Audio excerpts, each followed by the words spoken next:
The most common presentation of insulin nowadays is insulin pens.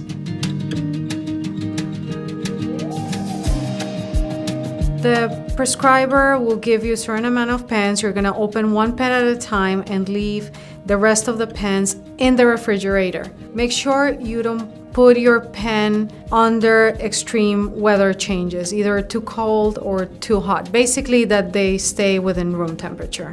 You will require a new needle each time you're going to inject yourself a new dose of insulin. You're going to screw the needle in, you dial 2 units, and then push and see insulin coming out of the pen. The insulin has the reservoir, which is the amount of units it can hold per pen. It goes from 300 to 900 units.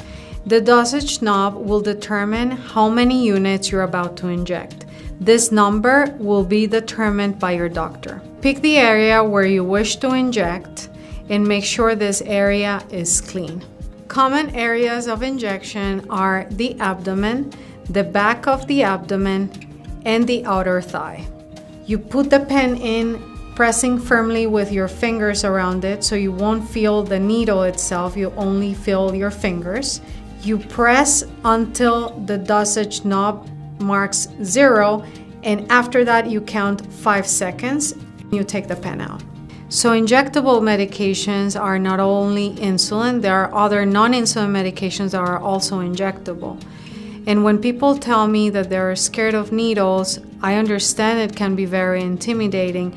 Patients usually have the misconception that any injectable medication has a huge needle, and once I show them the needle, they pretty much agree to it because the needle is almost invisible.